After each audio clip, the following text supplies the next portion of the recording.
Salut, bonjour et bienvenue chez Mister encore une fois.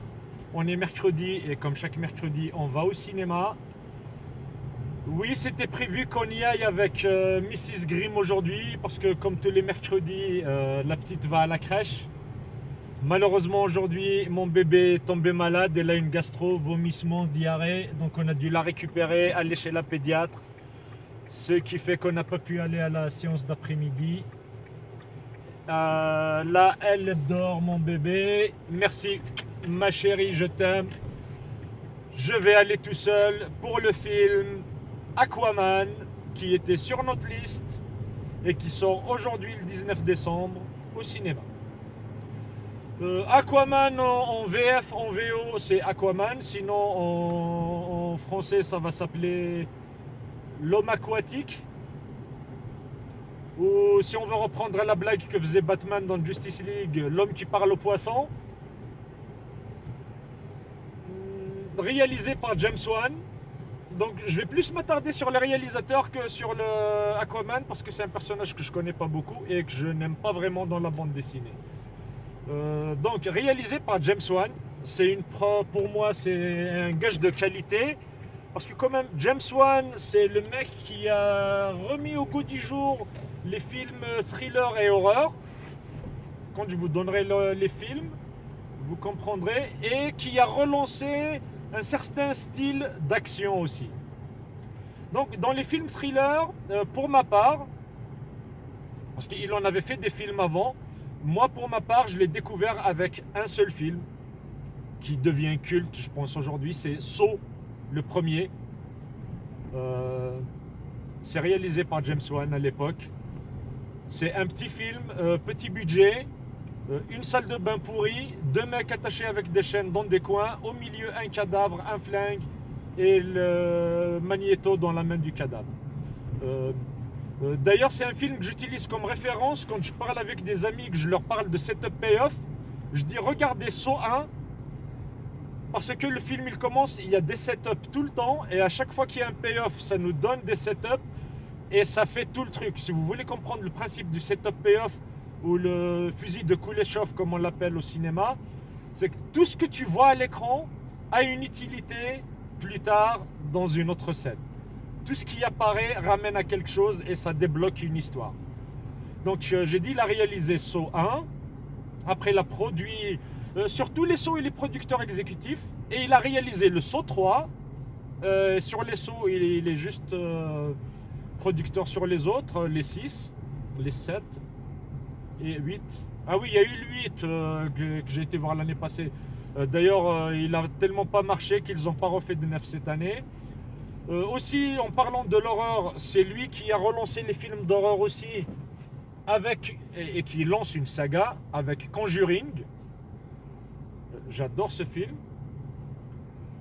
Et bien sûr, ils ont fait Conjuring 2, il y aura un Conjuring 3 qui va sortir. Il a fait Annabelle. J'ai le DVD que je n'ai toujours pas vu. Ils ont fait Annabelle 2, qui est sorti cette année que j'ai toujours pas vu.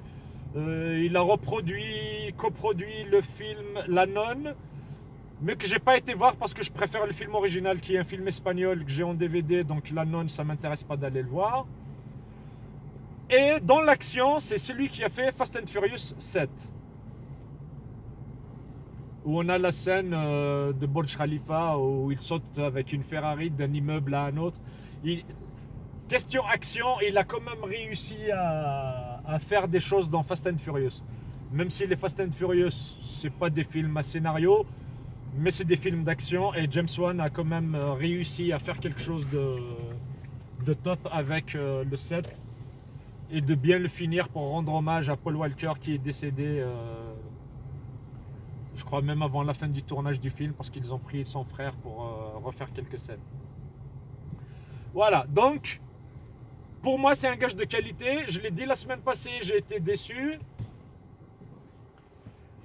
Je pars confiant sur ce film, surtout que j'ai dû me retenir toute la journée parce que j'arrête pas d'avoir des notifications YouTube. Parce que comme tout le monde, je suis aussi abonné à des chaînes critiques cinéma pour que je puisse aussi, pas copier, mais de choper des trucs. Mais je regarde pas les critiques avant d'avoir vu le film moi-même. Donc il y a eu Rigole Goria, Il y a le critique masqué, il y a Arthur là, le belge. Il y a qui d'autre? Dirty Tommy. Parce que je pense qu'en France et en Belgique, le film, il y a eu peut-être des avant-premières que moi ici en Suisse, j'attends qu'aujourd'hui. J'ai raté la séance de l'après-midi. Donc il y a pas mal de notifs que je reçois. Je me suis retenu de ne pas en voir aucune. Donc j'ai hâte d'aller voir le film pour me faire ma propre idée. Donc je disais, pour moi Aquaman, à l'époque où je lisais les bandes dessinées, c'était pas un personnage que j'aimais vraiment. Je le trouvais moche, son design, et pas très intéressant. C'est un mec, il avait un trident, il parlait aux poissons, il avait rien d'exceptionnel. Pour moi c'était plus Batman et Superman que Aquaman. Donc là Aquaman il apparaît la première fois dans Batman vs Superman. Il y a juste la petite vidéo sous l'eau. Et il apparaît vraiment dans Justice League. Et là, franchement, il déboîte.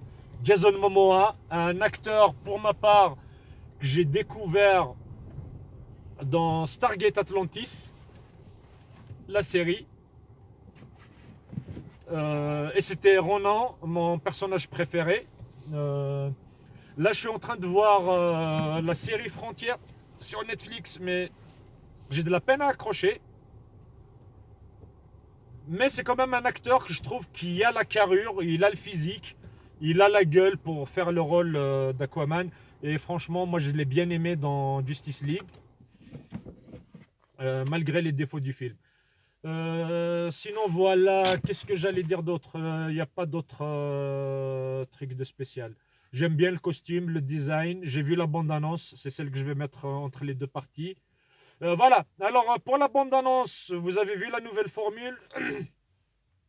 Je mets les bandes-annonces entre les deux parties pour séparer cette partie-là avant d'avoir vu le film et la partie après le film.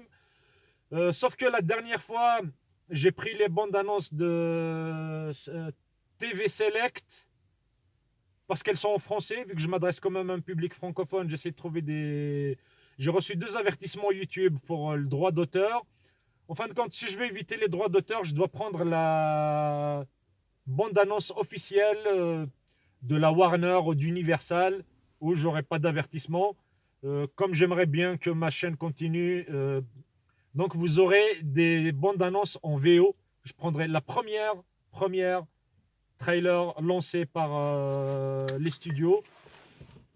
Mais au moins, ça vous donnera toujours un aperçu du film. Dites-le nous dans les commentaires si ça vous va ou pas. Sinon c'est tout, donc voilà, je vais aller voir le film, je vous laisse avec la bande-annonce. Entre temps, n'oubliez pas de faire le petit like, pensez à cliquer sur le petit truc, partager sur Facebook, Twitter, Google+, ou d'autres médias si vous connaissez, et on se revoit après le film. Allez, à tout à l'heure, ciao. My father was a lighthouse keeper. My mother was a queen. But life has a way of bringing people together. We could unite our worlds one day. Check it out. Arthur is talking to the fish.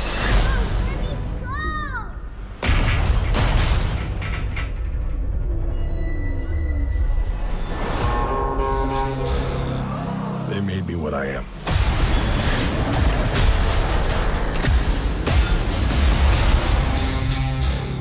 Permission to come aboard.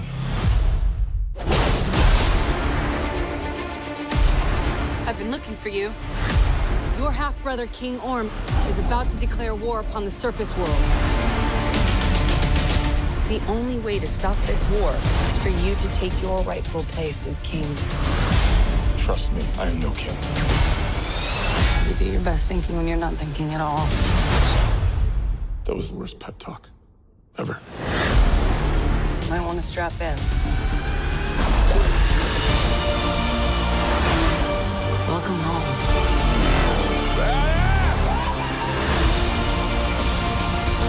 My brother has come from the surface to challenge me for the throne. I call it an ass whooping.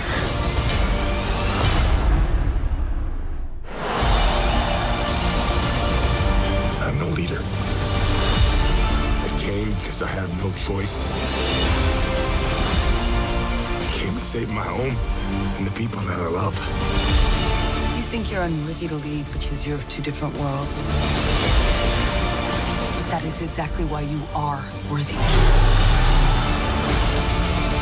That was awesome. The war is coming to the surface, and I'm bringing the wrath of the seven seas with me.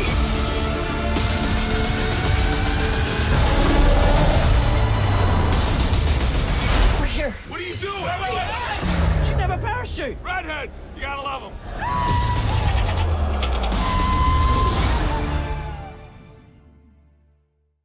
Re-salut!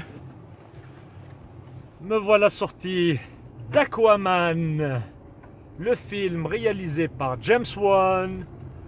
Comme je l'ai dit, je suis parti confiant et je suis ressorti ravi.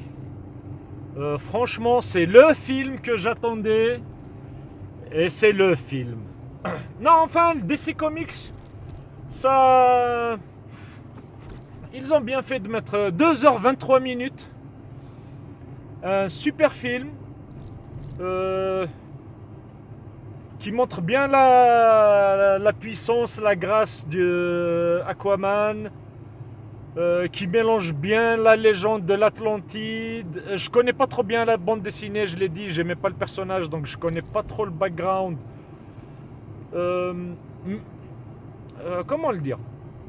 Ça rend la chose réaliste. Bien sûr, le film nous raconte l'origine story d'Aquaman depuis son enfance, mais quand il est adulte, c'est pas qu'il faut avoir vu Justice League, c'est que la période adulte, quand on arrive à l'âge adulte d'Aquaman, les événements de Justice League se sont déjà passés. Parce qu'il parle de Steppenwolf et qu'il a sauvé déjà la Terre et qu'il devra la sauver une deuxième fois parce que cette fois les Atlantes, son demi-frère veut déclarer la guerre à la surface. Tout reste crédible, le scénario est bien cohérent, il s'oublie pas.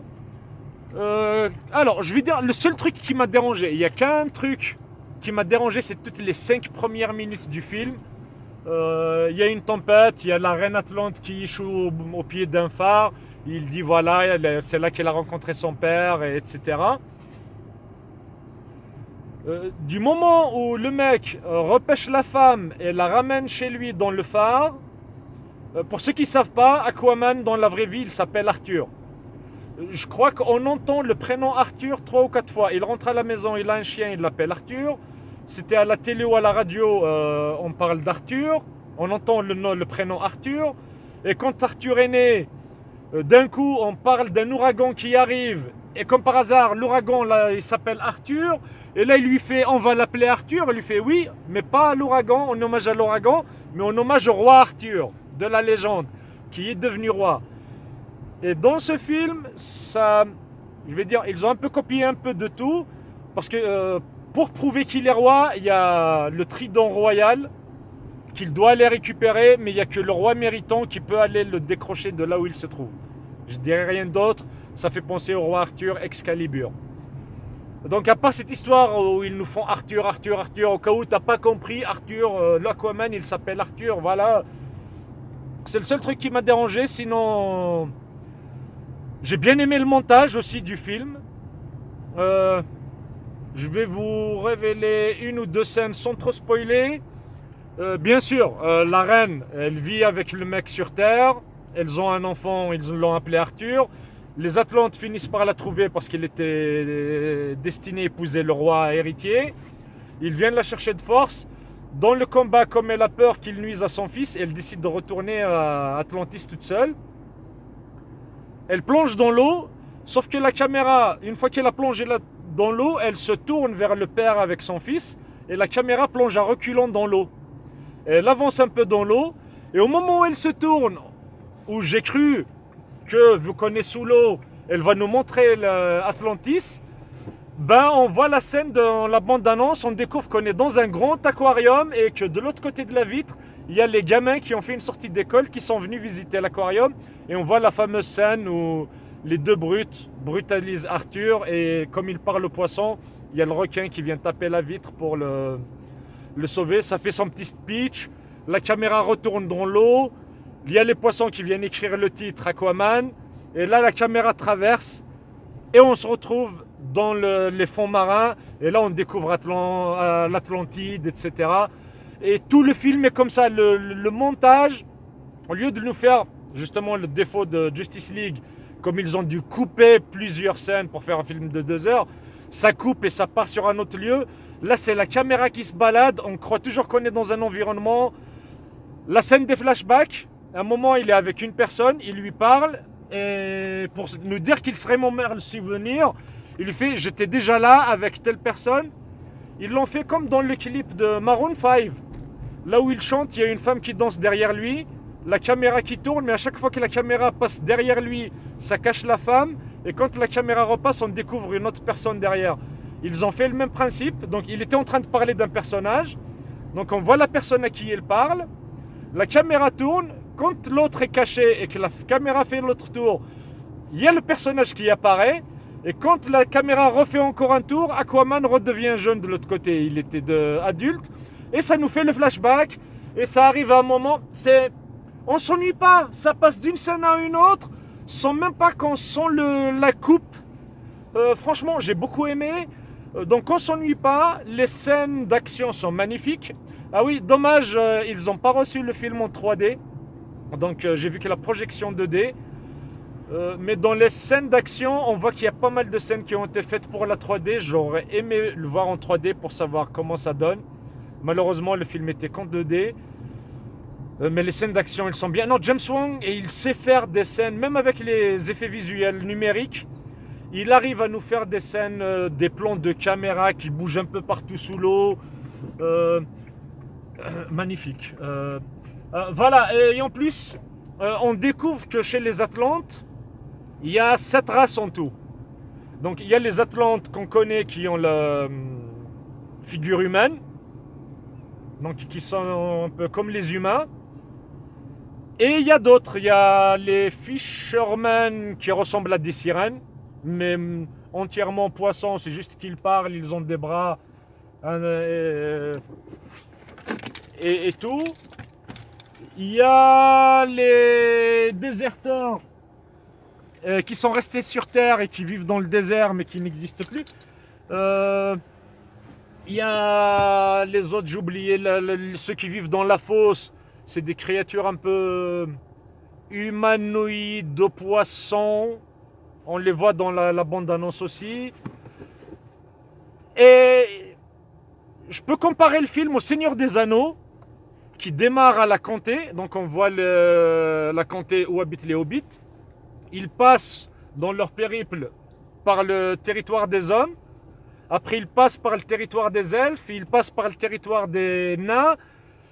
Sans qu'on voie le montage. C'est comme s'ils se baladent dans un univers existant. Là je suis en train d'aller bosser. C'est comme s'ils sont, c'est un univers existant et qu'ils sont là. Donc on prend le voyage, la quête de les chercher son trident. Sans oublier que derrière, il y a le petit frère qui prépare son armée pour attaquer la surface. Il y a aussi, d'habitude, je déteste les messages écolos dans les films.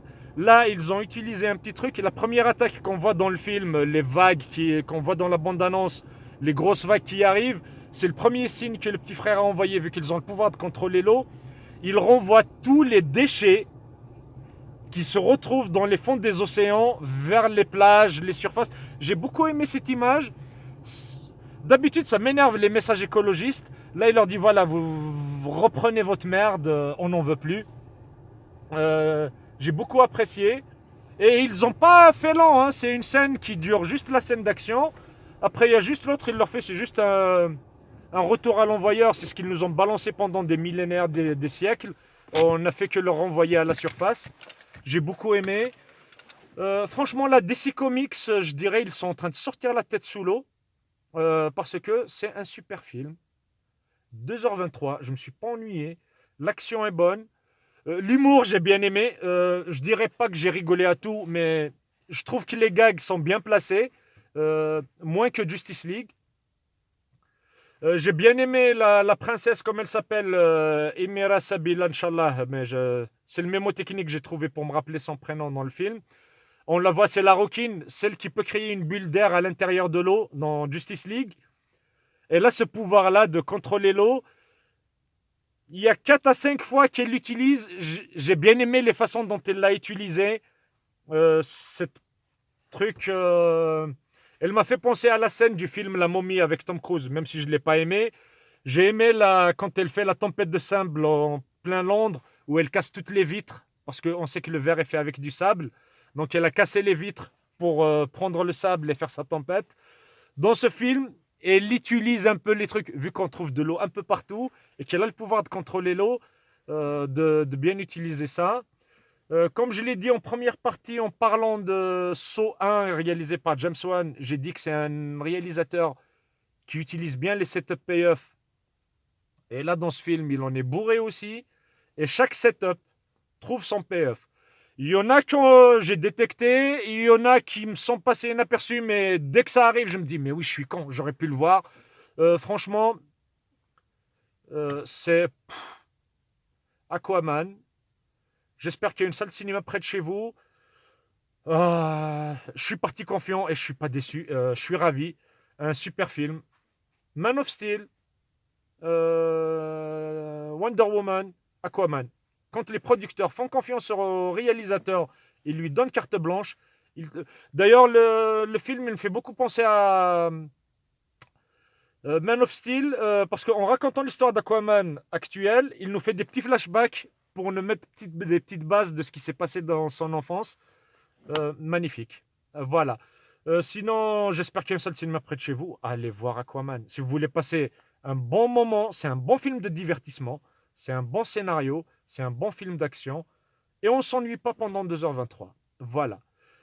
Sinon, si j'ai le temps la semaine prochaine, parce qu'il y a encore à l'affiche le retour de Mary Poppins et le film L'Empereur de Paris, la nouvelle adaptation de Vidocq au cinéma, j'espère qu'elle sera mieux que celui de Guillaume Canet avec Vincent Cassel. Si j'ai le temps, ça c'est un film, il n'est pas sur ma liste, mais j'aimerais le voir. Mary Poppins, elle est sur ma liste, je vais voir si on peut, parce que là j'ai la petite qui est malade, donc on verra bien, on vous tient au courant. Sur ce, je vous souhaite une bonne soirée. N'oubliez pas de l'abcès. Pensez à claquer le petit like. Pensez à vous abonner si vous n'êtes pas encore abonné à la chaîne. Vous n'êtes pas nombreux, vous êtes 112 abonnés à cette chaîne. Pensez quand même à cliquer sur le bouton partage et partager Google, Facebook, Twitter ou en parler à votre entourage. Faites-nous connaître. Et bien sûr tout ça avec le smile. Ciao, à la prochaine!